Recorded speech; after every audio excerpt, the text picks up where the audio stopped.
It-8 ta' Settembru huwa jum tifsira importanti għal pajjiżna, jum li jfakkar żewġ avvenimenti storiċi, rebħa tal-Maltin fl-assedju kbir fl-1565 u anke il-jum meta waqfu l-bombardamenti mill-ajru mit-Taljani fit-tieni Gwerra Dinjija. Għaldaqstant ta' kull sena nhar il-festa filgħodu l-President ta' Malta kumpanjata bid-daqq tal-fanfarra tal-Forzi Armati ta' Malta turi ir-rispett tagħha billi tpoġġi kuruna tal-fjuri f'riġlejn il-monument tal-assedju l-kbir.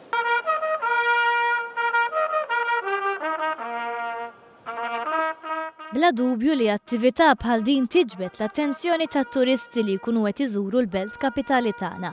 B'ħafna jistaqsu x'inhu għaddej, anke għaliex f'pajjiżhom forsi mhux daqstant komuni li l-President tal-pajjiż ikun daqshekk viċin tan-nies. Il-kuruna tal-President hija l-aħħar waħda li titpoġġa f'riġlejn il-monument, hekk kif dik tal-Prim Ministru u korpi kostitwiti oħra jitpoġġew jumejn qabel il-festa.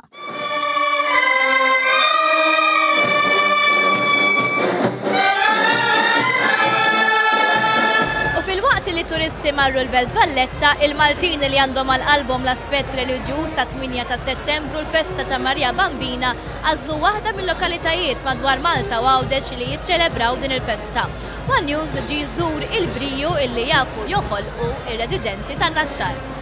Il-festa tal-Bambina hija ċċelebrata wkoll fl-Isla, il-Mellieħa u x-Xahar Għawdex.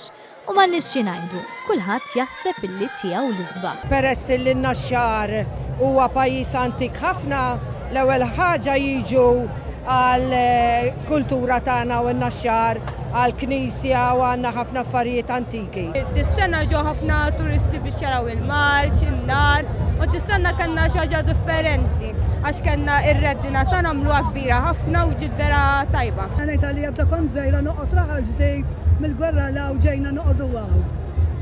Bħalma nara l-festa ta' hawnhekk ma narax festi oħra jiena. Is-sena kienet xi ħaġa speċjali, kien hawn ċentenarju tal-Gazin ta' Victoria. Jiena għalija speċjali żgur għax jiena twieled taw u bħal speċi jiena għalija din l-aqwa għali. Ma jfissirx li tagħna bil-fost l-aqwa ma għalija din l-aqwa festa l-aqwa. Sport tradizzjonali u sinonimu ma' 8 ta' Settembru huwa dak ta' tiġriet tar-regatta, fejn fil-port il-kbir 7 timijiet din jikkompetu għall-ewwel post.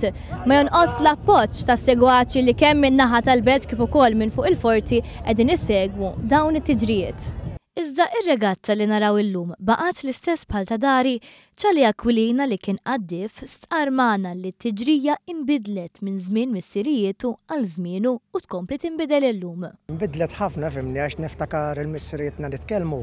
Fl-antik kien hemm dajjes, pereżempju tiġrijiet tal-imħatri, tiġrijiet ta' kajjekki differenti ħafna minn tal-lum, tiġrijiet tal-ferilli. Issa anki bħala post, ċertu tiġrijiet kienu ħarġu anki fil-port ta' Marsa Mxett.